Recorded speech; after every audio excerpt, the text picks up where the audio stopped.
Welcome back to the Brothers Geek Out podcast, guys, and welcome to our Geek Out session with small time critics, Mahamed Hashi. Thank you so much, bro, for coming on, bro. An absolute pleasure to be with you, my bro. Absolute pleasure. Absolute You know pleasure. what? I've been waiting to do this for a little while, and it was like, you know what? Same. I'm gonna like randomly message everybody and just say who's on it because I want to do as much as I can with other creatives, other people in the industry, and to kind of, again with our listeners as well that kind of inspire them as well, bro. Because Mm. like we're gonna talk about some great moments that you've had along your journey, but just a little bit Yeah. about yourself. How did you get yourself into this industry? Like, what was that moment? It was like, I wanna do this. So basically, it's been my co-host Mo has Hmm. been basically badgering me for many, many years to do a podcast, stuff like that, because he knows I've got like I watch a lot of films. I have like loads of takes on films and TV and stuff like that. And he's been saying because I was before I started doing content, I was a very, very private person. I Mm. didn't have any form of social media whatsoever, if you Wow. can believe that. I had never had any interest in it whatsoever beforehand. Yeah. And getting into this, I was like, oh, I'm not too sure. It's a huge time commitment. But he said, no, we'll do it once a week kind of thing. It'll just be a couple of hours. And then we eventually got like a great deal, like a podcast place. Yeah. And we just thought, you know what, let's just do it kind of thing. So, and I've just been doing it ever since. And it's just been an incredible journey. And again, for me, it's great because I studied as a civil engineer and stuff like that and all that kind of stuff. Did a master's degree, all that kind of stuff. And film and TV has always been my passion, film especially, Yeah. and writing as well. And it's just so great to be able to articulate yourself and talk about something that you love. Mm. And whenever I'm doing a recording, it's never work. Whenever I'm watching something, and I mean, like for example, recently, like we got the screeners for Incredible, and I just steamed through 6 episodes like it was nothing, kind of thing. You know what I mean? And it's just great to get those kind of things and stuff like that, and all of the gifts that have happened, and all the wonderful benefits of being in the space have been incredible, as you already know. Mm.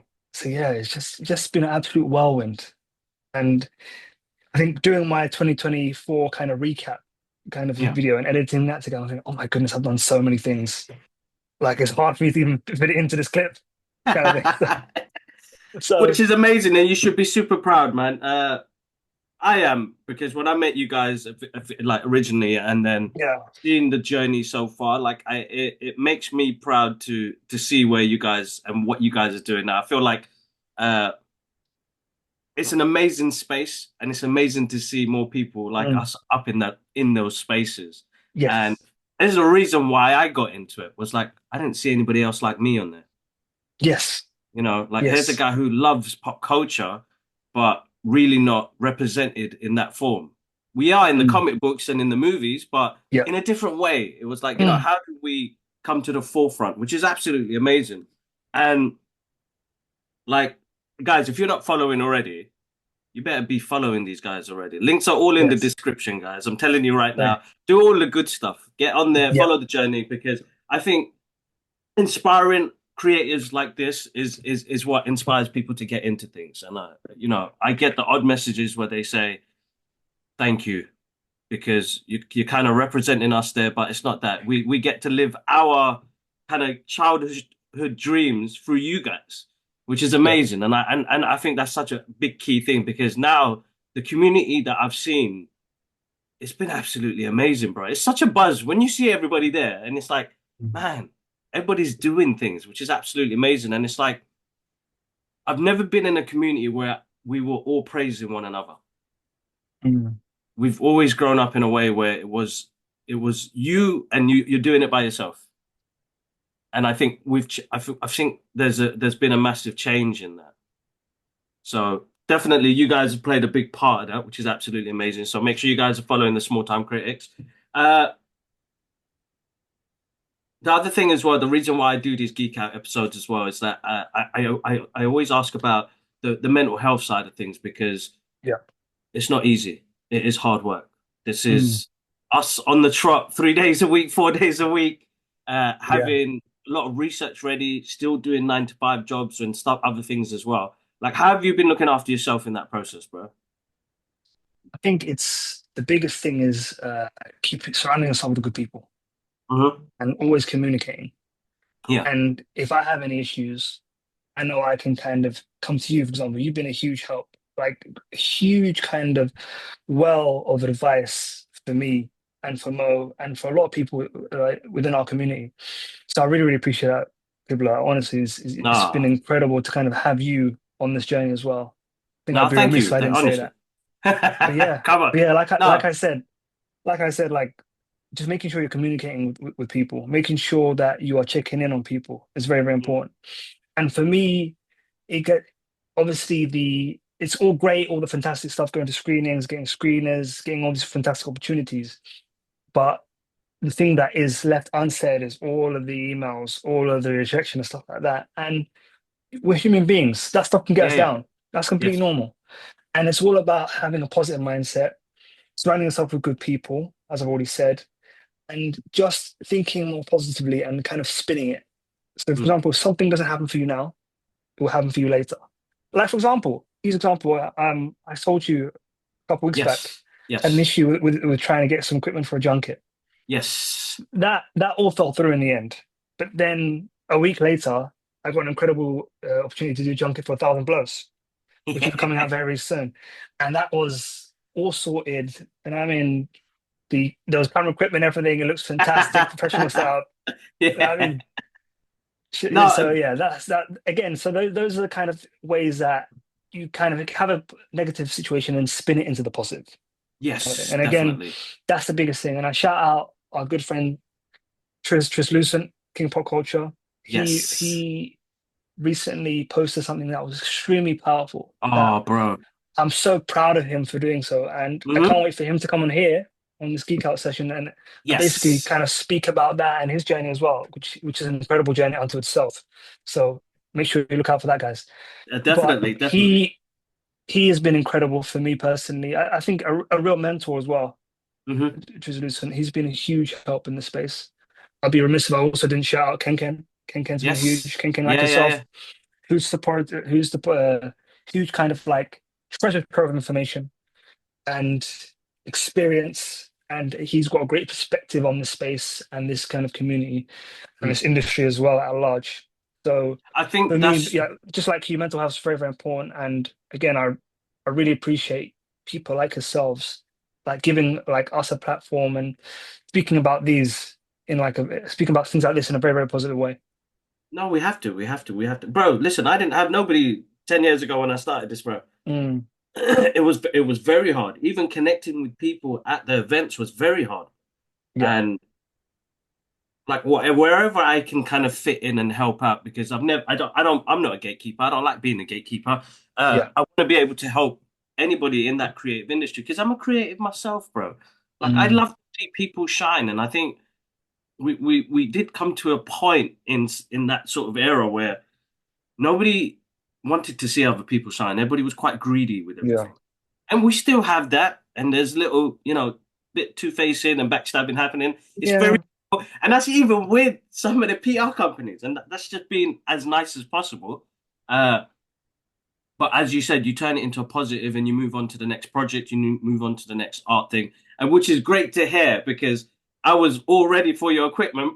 I was like, Yeah. you didn't tell me what happened, and relaying that message, and as I told you, Yeah. something something else will come and give you that experience and you did, which is absolute. That must. What was that like? Because was that your kind of first ever junket with everything out and ready? So that was my first ever in-person junket. So I'd Yes, done virtual ones before, yes.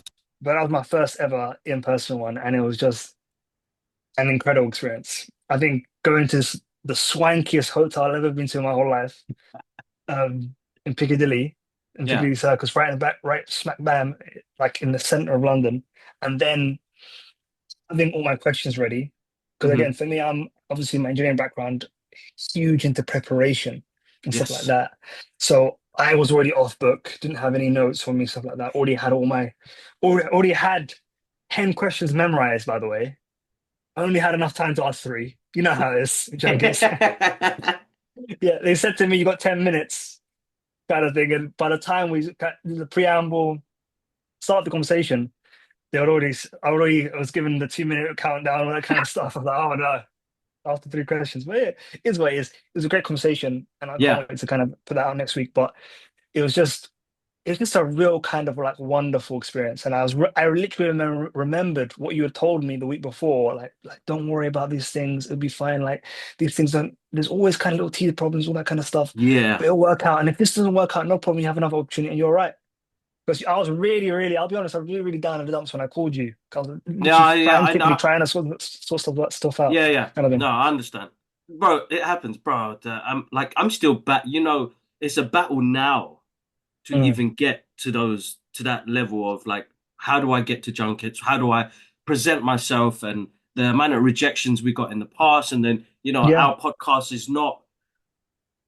It is pop culture, but we talk about real world stuff as well, so that can kind of Mm, clash with the I get the hypocritical thing about you talk about real world stuff, but then you're doing media, but media is my form of putting out information out there. yeah. So it is a bit of a clash, and sometimes we have those clashes, but sometimes great opportunities come out of it. But rejection, bro, like we fell into this, like as you know, Mm, like the Brothers Geek Out podcast fell into this world. We didn't yeah. really, a lot of it we didn't seek.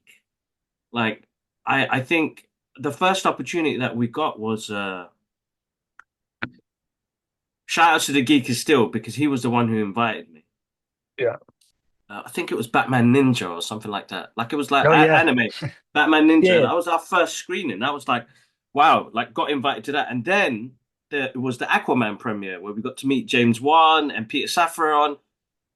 And I'm like, hold up. Like this kid from Tottenham. What am I doing on this red carpet? Stuff like that. Because you suffer imposter syndrome kicks in. Yeah. And you're like, is this the right place? At first as a fan, fully indulged in it, which ended up getting us more opportunities later on. And same thing with the social media. I only had my personal account back then. I only Mm. started the podcast socials 3 years ago. Wow. Only 3 years ago. We've been doing it 9 years. So in between that, it was only just YouTube. Okay. And then everything else, I was like, okay, if we're going to do this properly now, like let's get it on like Apple Podcasts and the rest of it. So but opportunities will come and go, bro. When I started learning about, who to get in contact, what to do, how to get this Yeah. opportunities, sometimes I'll be honest, I just sat back. Like this Mm. year, I'm sitting back, bro. I think I ran myself to the ground last year. This year, I'm sitting back. It's only going to be specific projects I want to work on, Yeah. uh, and go back to falling in love with the medium again. I think, and this was going to segue into the next conversation. Yeah. How do you feel about the art that we're getting now? Do you feel like in the past couple of years after COVID, we've had an influx of like products out there and Yeah. not being able to indulge it a lot? Like, like you become a cult classic fan of that film or TV program because Yeah. there's one after another. How do you feel like the rotation of everything is coming out right now? Do you think we're This is a great question. oversaturated? This is a great question. We are most definitely oversaturated. And I Mm. believe the overall quality has gone down since before Hmm. COVID, since after COVID. And before COVID, I think the last great movie, ironically enough, was 2019. Like we had Parasite, we had Once Upon a Time in Hollywood kind of thing. Yes. We had a PTA film, we had literally pieces, we had like just incredible, incredible cinema that year. And for us to then go into a period where we're just all locked down and we didn't have Mm. anything for a long period of time, and then the whole kind of landscape of the Hollywood then changes in regards to kind of release windows and stuff like that, and all that kind of stuff, and the theatrical release not being the normal kind of 90 days that it used to be, and then it just Yeah. slowly condensing down to what it is now, where a lot of films these days are day and date release on kind Hmm. of, for example, on a streaming service and in cinema as well. And we have kind of suffered for that. In regards to us as kind of content creators, it's good for us because we have like a lot of content to kind of go through. Hmm. But what is a quality and what is good, the lines have blurred, unfortunately, in that regard, in my opinion. I hope, obviously, with this year, quality will kind of rise up again because we've had loads of like things that have really, really affected the business. We've had Mm. obviously COVID. We've also had Yeah. the strikes. The strikes were Yes. huge. Yes. The strikes Massive. were huge. And all kind of global conflict as well is always going to be something that affects the kind of film industry entertainment because again, people then feel guilty consuming kind of media and content and art when people are suffering around the world kind of thing. So Hmm. that all these different kind of things Plays have a all factor. culminated and played a factor in what has been the last few years of quality kind of diminishing. And there's so much Hmm. stuff to the point where, okay, but you've something's coming out. That's already out, kind of thing. You've had those kind of conversations where that's already out. And whereas before, these kind of studios and streaming services would really, really market these things to the Hmm. point where you know exactly the date it's coming out, kind of thing. So 100%, 100%. So I it's feel like very that's strange. Yeah. yeah. I found that very like I found that over the past couple of years about rewatchability in something now. Like Mm, before I used to come out of the cinema, like I'd go to this. I think it was Inception. Inception was the first time Christopher Nolan, yeah. man, he knows how to get me in the cinema. I watched that. No, actually, wait, sorry, it was Batman Begins. I Mm, watched that was the first time I ever watched a movie in the cinema 5 times, twice in one day, because I was like, what did he do to here? Like, yeah. he's done something in the writing here. Yeah. He's made me understand Bruce Wayne more than the character Batman. He told me Yeah. about Bruce Wayne's struggle. Ah, I need to go back in again. He did that with Inception. I think I did Inception 7 times. I still got the tickets, bro. Interstellar, Incredible. I did 9 times, bro. And that's a 3 hour movie. So you're like, I spent half a week in the cinema because of that, bro. Uh, and I You've feel got like rookie numbers. I only did Interstellar like 3 times. That's rookie for me. I've got rookie numbers compared to you. I love cinema, bro. I love that Same. being transcended to another place. And, like reality is tough in itself because we have to maintain our everyday lives as well. But Yeah. having that moment on the big screen and Yeah. just getting transported somewhere else, somewhere amazing, somewhere different, stepping into somebody else's shoes. That's how I see it. Yes. Stepping into somebody else's shoes. Uh, and it's a great experience. But I feel like movies don't have enough time for it to breathe for me to go watch it that many times in the cinema anymore Mm, because of the rush of it all. Like there are, I think in the past couple of years there have been some great movies, but yeah. they haven't been able to sit well. Like Everything Everywhere All at Once, bro. Like I absolutely adore that movie. Yeah. Yeah. Uh, but I just feel like it didn't have time to breathe. Like it won all these amazing awards. It got the Oscars. The nominations are great. Everybody deserved what they got. Yeah. Then it just died off. And it's like movies never used to do that before. Movies used to have this longevity where you've got the cinema release, then you've got my era, VHS 7 years later or something. Yeah. 18 stuff. Then, then you got for it to come out on the TV. Like movies became cult classics because of the longevity it had. So you look at those Yes. movies in the 80s and 90s, they still have this rewatchability to it because they actually lived on for 10 years in your lifetime span because of how long it took out to come out to even watch it on ITV, something like that. Yes. Remember, like back in the day when it on TV, like on a Saturday or Friday night, they used to call it the network premiere of the film, kind of thing. That's what they used to literally. That's what The they used network to call it, premiere. the network Yeah. premiere. I remember the network premiere for The Dark Knight. First time I was on TV on Film 4. I remember it was a big deal back in the day, a big, big deal kind of thing. Whereas, and that was years after the fact, after it came out, years Yeah. after it came out. And it's just so interesting how kind of these things have changed and how society has changed in that way. It's really fast paced at the moment now. And as you said, as a creator, we it's good for us because we get all that information that we can push out there. But Mm, I feel like I feel like now, for me, and this is me personally, it's become more of a personal thing now, where it's like mm, these are my goals, these are my achievements that I'd like to do, because it's very hard to. get everybody. It's hard because social media is such a hard graft. And I did marketing for 10 years, bro. Uh, Mm, it can bog you down a bit. So it's like, mm. how do you deal with uh the part of pushing the content out, and how do you look at it now? Is it more of a personal thing, or is it hopefully it hits the right eyes, basically? For me, I consume content that first and foremost I want to watch, kind of Hmm. thing. I'm not really the type of person or content creator that will watch something that I necessarily don't feel that I will connect with in any way, shape, or form.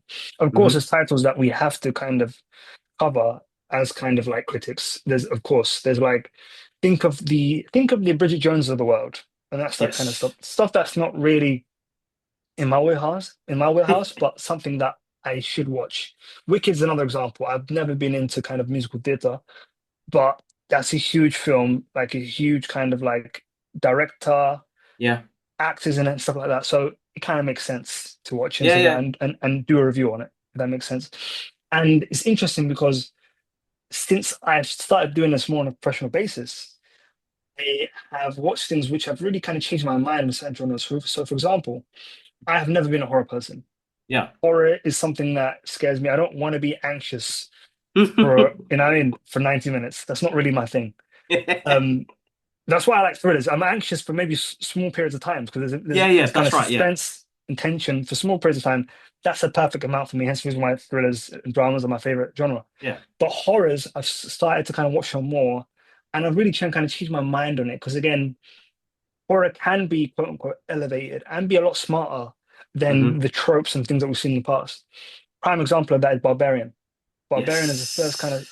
film, and talk to me as well, where the horror as well. Like this genre's got a lot more to say than I first thought. Then obviously the first Omen, Immaculate, and stuff like that. And you're like, okay, these are very, very interesting things you can do with this kind of genre Hmm. and stuff like that. And again, like the upcoming film, hopefully next week we'll be able to watch will be The Monkey. There's a screening for that Oh next week. So yes, it'd be that's right. Yeah. interesting Yeah. to kind Yeah. of watch that Osgood Perkins after he did Longlegs. And Yes, again, that's right. Longlegs, another one I really liked. So that's kind of where the kind of content's gone. So for me, it's all about doing what I've always done, watch films. Because Mm. again, I'm someone who's on Letterboxd, small time critic, Mm. um, small time critic. So please follow me there. And I'm someone who, on average, watches 500 films a year, and I've been doing that since about 15 or so. No, Like it's a since lot I've of been movies, 15, I man. just it's a lot of movies, and I think my record is still 2013, 574 films. Mm. Don't think I'll ever be able to do that again. I had a lot of Wow. free time on my hands in those days. Um, but this is one of those things where, again, through this kind of endeavor and through this kind of profession, we watch a lot of stuff, and it's really really is great. And my letterbox has become way more eclectic than it was before. I've always Mm. watched films from the 20s, films from the 30s, 40s, all that kind of stuff, foreign films, Mm. German expressionism, all Yeah. that kind of stuff, French New Wave, all that stuff I've watched. But I've really enjoyed watching films from different parts of the world, more Yeah. contemporary films from different parts of the world, and as well just challenging films in regards to maybe their subject matter or their general kind of like disposition or kind of their point of view in regards to what they want to say about the world. And that's the wonderful thing about cinema. Mm. Cinema can transport you all around the world, take you to places that 100. you've never been to before, put Yeah. you in the perspective of someone else who you haven't got their lived experience, kind of thing. That's right. So I do honestly love that. And the example I always bring to people is Ladybird. Now, I Oof. am not a white teenage girl, you know what I'm saying? But I can relate to that. And I see the relationship I have with my own mother in the Yes. relationship that Ladybird has with hers, kind of thing. Yes. And I hope that people can watch, for example, New Jack City or Boys in the Hood Yes. and not be a black person or a person of Yeah. color and see things in their life and understand a different point of view. And that's the beauty of Mm. cinema and why I love it and why I always return to it, kind of thing. And again, films like Groundhog Day, where the message is if you're a good human being, good things will happen to you and stuff like that. And we have someone in Bill Murray who is the most horrible, erroneous, despicable human being at the start of it, and then turns into a good person. Yeah. And what wonderful lessons that you can learn from cinema. in that way and Oh, stuff like that. bro, So so many, so many, so many. That's amazing. You put it in such a great context there, bro. And that's why yeah, one thing, dude, guys, when you guys go watch these guys break down a video, you guys are gonna be in so much laughter, uh, insightful videos, and that's one thing I love about being on the Small Times Critics uh, channel is how critical they are and how open they are with some of the stuff. Because yeah, I think in the industry that we are in, it's very hard. We are critics. I've accepted that now. Before I used to say I'm a fan, but I've accepted it. I yeah, think it was Happy Doomsday who was like, "Bro, you're a critic. You're a critic." He was telling yeah, me, "You're a critic." He yeah, goes, "No, you're not just a fan. You're a critic because we can relate to your thoughts and how you process things." But I think what you guys have done with the platform that you guys been able to give to other creatives, which has been absolutely amazing, is yeah, for them to be open in that conversation as well. I think, when it's not a one-sided conversation, yeah, is absolutely amazing. You've been able to give two parts of that, which is really, really good, bro. And I love the show. I love what you guys have done. And I'm always grateful to come on as well. So like you guys, you've actually inspired us in changing our format as well. Because it was yeah, like, as you oh, know, we did it weekly. My brother's abroad, so we tried to make yeah, time for it. Then we realized you know what? Like what you guys were doing was amazing, and like it's inspired us to try and find a space once he moves back to the UK to have yeah, a podcast space to invite guests because mm, we do it over Zoom most of the time. yeah, Uh, but we realized like uh, we needed to do, like slow it down a little bit. I think yeah, when you have space to breathe, I think when you watch that movie once or twice, you could be a bit more critical about it. Because when you come out of a screening, which we've all done, we've come out the screening, it's like, oh my God, that's hype. Everybody's there, everybody's enjoyed it. But you kind of like get on the train and you're like, was that really good film? Or was it, you don't have yeah, that moment because you've give that instant reaction, which with some movies, yes, because, you come out of Bad Boys 4 and you're hyped. It's a good, fun movie. yeah, There's nothing more you're going to expect from that. It's not going to be a Christopher Nolan movie. But mm, you guys helped inspire us to change what we do as creatives as well, which is absolutely amazing. So we can't thank you enough for that. no, And that's brother G incredible. Man sends his love as well, bro. Oh, Uh, my guy. yeah. He sends it. It goes. It was good to see you that day at Triz's event as well, which is amazing. I'm Yes. proud of Triz for putting that event together as well, Yeah. which was absolutely amazing. Again, creators that give other people opportunities and present a platform. Uh, I'm in my late 40s now, early 40s. Sorry, I shouldn't say late 40s. Bloody hell! And being able to You look like a see, young man. I couldn't, when you told me how old you were, and he actually gave me his actual age, guys, and I couldn't believe it. I couldn't believe it. I was like, there's no way. There's no way. I wish we had more of that when I was a teenager, bro. Yeah, yeah. Honestly, No, not even 100%. a teenager, a young adult. I wish Yeah. we had more platforms like that. I do art workshops for creatives across the country, Yeah. and some of the stories that I hear is that they don't get those opportunities. They don't get to be able to meet up in communities like that, and everybody's coming from different backgrounds and feel like they can't mix in with one another. uh, Mm.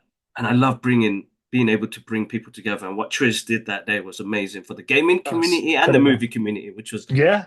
super Yeah. good. Gutted though, I missed out on the food, Triz. Next uh, time. Next time. Definitely, bro. The other thing I wanted to ask was like you've been doing more interviews on the red carpet. Yes.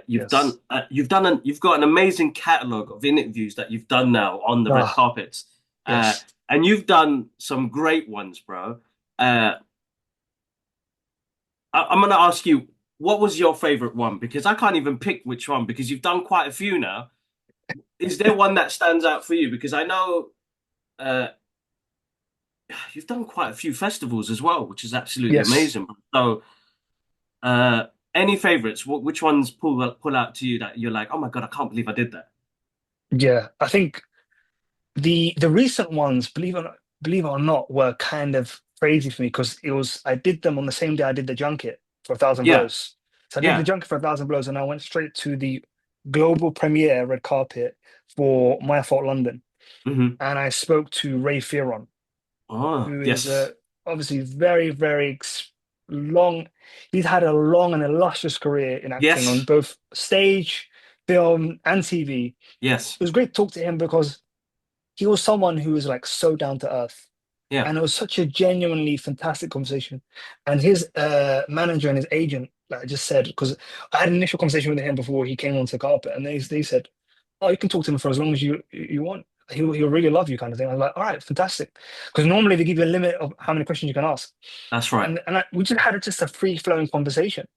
And Oh, he spoke about wanting to do more roles, like for his community and stuff like that, because he's from Jamaica, and yes. it was a really, really great conversation, and it really like made a fantastic day for me doing like my first in-person junket, like on one side of Leicester Square, running across to the carpet outside the Cineworld on Leicester Square and doing that. So that was fantastic. That's a real one that I've been thinking about since I done it. But I think the overall highlight has to be John David Washington. Has to Oof. be. That was my first big ticket one. And Yeah. again, lucked out that his PR person was also an Arsenal fan like me. So we spoke about football and we joked about how him and John had the same name and stuff like that. And Yeah. just through that genuine connection, he said, "You know what? You asked 5 questions." And I was told after the fact everyone was only allowed to ask two. So again, we had just a fantastic Wow. conversation. We had a Look at fantastic that. conversation, and he was so generous with his time Yeah. and his answers, and he spoke from the heart. So that one was a huge one for the piano lesson at London Film Festival. And Yes. so yeah, I've done so many, but that was a huge one. Speaking to Stephen Knight, the creator of Oof. Peaky Blinders, was Yes. huge, and A Yes. Thousand Blows. That was huge. He was so fantastic and great with his time. And it's just kind of like I've done so many. I'm like beginning to forget about them. I'm not doing like a show off kind of way or arrogant way, but I just done so many now, kind of thing. No, no, it's Where not. And it's not arrogant at all, bro. It is that you get to a point now where I remember I did an episode for Tara on her first episode that she wanted to start doing podcasting. And she's yeah, based in America and she's an actress, she's a model, and she wanted to get into this field because she wants to be able to do that as well. But I think she wanted mm, to work. And she asked great questions to me. And I was like, oh my God, I'm going blank. Like I forgot my first one. I forgot my yeah, first like interview. And she was like, no, it's all right. You could send me a picture later. And I was like, that's embarrassing. Like on the episode, I was like, that's embarrassing because that was my moment of like pure joy because mm, that was hard work. Like they told me last minute I had to yeah, get equipment from across London. Bro, you know what? I'm going to tell you the story. It was Jeffro mm, for Teenage Mutant Ninja Turtles. I yeah, think it was the DVD. Sorry, not yeah, the Blu-ray and DVD release, like the physical release. yeah, yeah. And shout outs to Substance Global, yeah. Annie, shout outs to you because I know And he you was, watch yeah, up the episode. and he was the Yes, best, and he was the uh, best. it was last minute, but I remember not having that much kit. I only had like a GoPro, and I got rid of a lot of my cameras because I was like, I'm not using them. Uh, Mm, I had to. So shout out to Rob Arlen who let me borrow his camera. He lives in Finchley. I live in Cheshunt, by the way, guys. Yeah. So just yeah, to give you kind of a map of what I geography. had to do. Yeah. Yeah, So I live in Cheshunt. I had to go to Finchley to pick up that camera one morning and he gave me his tripod and memory cards and microphones he gave me as well. So shout out to him. yeah. He's about sound, but he's a great director. He's got Punching Bag coming out soon, guys. Can't wait. Uh, super excited. Then you got the second camera because they said, you have to record this by yourself. I was like, oh my God, why have you put me under so much pressure? Uh, that was in Wembley. So I had to go from Finchley to Wembley all in the same day, driving around like crazy, grabbing two different cameras, two, not even the same cameras, they're two different cameras. So I have to learn how each of them work, Yeah. set up microphones, record. Even the camera died. One of the camera died in between because it only lasts 20 minutes in the recording. Lucky Mm, enough, Jeff Rowe gave me the abundance of time. Originally, I was told 10 minutes. I was given yeah. 25 minutes. It was a podcast episode, bro. And my guy went into cinema, storyboarding, his journey in the industry, how much he loves Mm, the Teenage Mutant Ninja Turtles. That was one of my highlights. Like, and I forgot that on the interview. I was kind of upset with myself. But as you said, it's not arrogance. It's just later on, everything else kind of just it's been a roller coaster ride of like opportunities that have come up. And Yeah.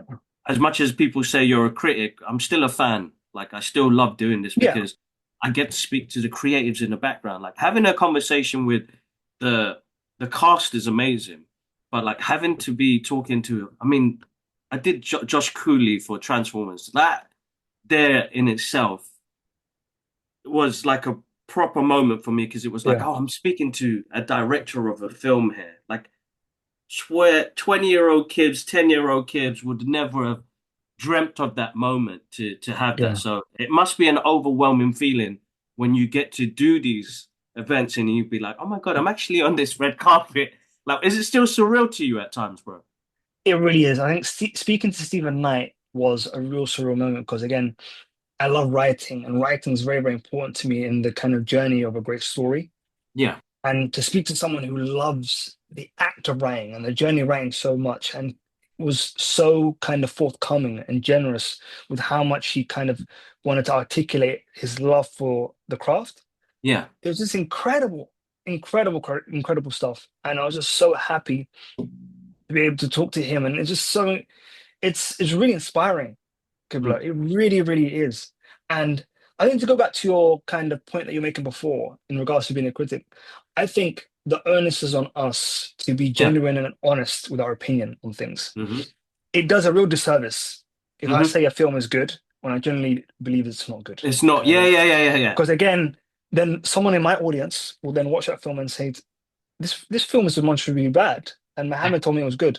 And I don't want to be the person who isn't genuine and sells someone like ill-gotten kind of goods or something like that. So for me, being honest, being forthcoming, but being respectful Yeah, yeah, yeah. is Of course, you very, very have to be important. respectful. Is very, very Respectful. important. I think what you said there, it has to be respectful because remember, we're getting opportunities from companies that I didn't think would be able to be working with and speaking to Yeah, PR companies and stuff like that. Like it's a tough job, and you have to be respectful in that way. I think what did we watch recently? Was it Flight Risk? Yeah, Flight Risk.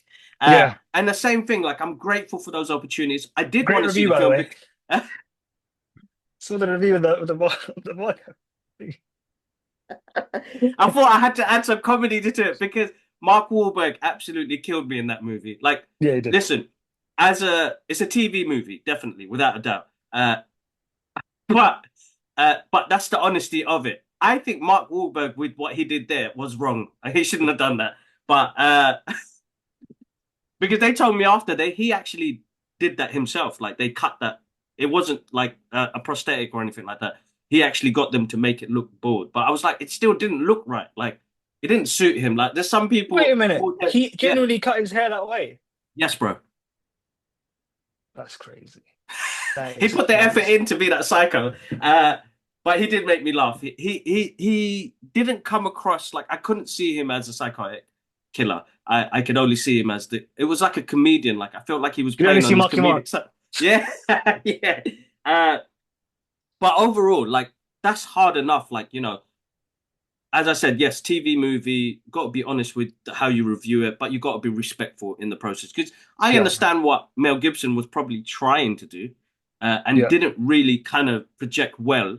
There are certain, I think we have to be honest with what we push out there because people are going to watch this, and then Mm. and most people do come back and be like, getting you in the comment section or dropping you a private message saying, "Kibbs, come on, bro." I Yeah. think, But you can yeah, spin it. You can spin it by saying, all right, this film was maybe like say for example maybe a 5.5 out of 10 or a 6 out of 10, and the 40x experience guy I watched in 40x that yeah, adds the 0.5. You can say that, and also then you can say this may not be Mel Gibson's best film, but it was entertaining and yeah, time exactly, yeah, cinema. And yeah. then also say if one film from Mel Gibson that I really liked was Apocalypto, Oof. go watch that. That's an outstanding film. Go Brilliant. watch that. And if I Totally. can then get someone from a flight risk review to watch Apocalypto and immerse themselves in a different type of cinema that they wouldn't normally see, I've won and I've been successful. Yeah, So exactly. It's that one connection, bro. You're so right there. exactly. It's about that one connection. But that film, man, that was one hell of a film. Mo, bro, thank you so much for jumping on, bro. I think I've kept you long enough, but where can everybody find you, bro? I am real Mahamed Hashi on TikTok and Instagram. I'm Small Time Critic on Letterbox, and to the podcast Small Time Critics everywhere, or Small Time Critics Pod on TikTok for that as well. There you go, So guys. yeah, Make sure you check out all the links are going to be all down there, guys. Make sure you yeah, follow Mo on his journey. I can't be more proud and more excited to see what he does next on the red carpet. It's great to see his interviews. I'm loving the format of it as well, bro, because I know how hard it is to edit, get the oh, content out, and the rest of it. And the fact that you're putting the time into it, I respect that, and that's what I absolutely love seeing. Uh, Hopefully, I catch you at the next screening. But as again, massive, massive thank you for jumping on, bro. thank you. Because honestly, thank you for the invite. This is a long time coming. Thank you for Yes, coming on our definitely. podcast as much as you have. So appreciate it, my bro, honestly. Nah, you're And welcome, bro. I cannot wait to see you continue your journey as well. I will, I will, I will. There's a lot of changes happening, and I've been quite upfront to the listeners and watchers at the moment now. I am Yeah. slowing down a little bit. Uh, Father You're OG, you duties. can. You're OG, you can. No, you've got the right to. You can do what you like. Uh, yeah, no. So but we're building. We've got a bit of a team now, which recently we had our sister who joined the team who does some of the screenings. Yeah. And She's a horror I'm girl. Yes, she's the horror girl. Yes, I'm Yeah. not a horror girl. Yeah. She does all the horror movies, but she will be doing more screenings. We have another team member joining us very soon who's going to do all the anime stuff for us as well. I am Incredible. slowly going to take a backseat and become more of the management of the Brothers Geek Out podcast. But I'll still be doing all the episodes and connecting with people. You still see my face, but just a bit of slowdown for me. But Yeah. other than that, as always, guys, I can't thank you guys enough for the love on the show. Recently, we had a massive influx of people come through. So thank you so much. Make sure you do all the good stuff, like, subscribe, follow us on our social media journeys, follow Mo and the Small Time Critics. That's the 100%. That's the first thing you guys want to do. If you Yeah. guys Real want to Mohammed see, Hashi. Real yes, Mohammed real. Hashi. That's it. Let's Make sure go. you're following and Letterbox. Make sure you're following him on Yes. Letterbox because that's something I Small need time to critic. work on a bit more. I need to work on. It's so many apps to work on, bro. But we put the time in because we love it. So that's the main Yeah. thing. Yeah, massive thank you again, bro. Massive thank you.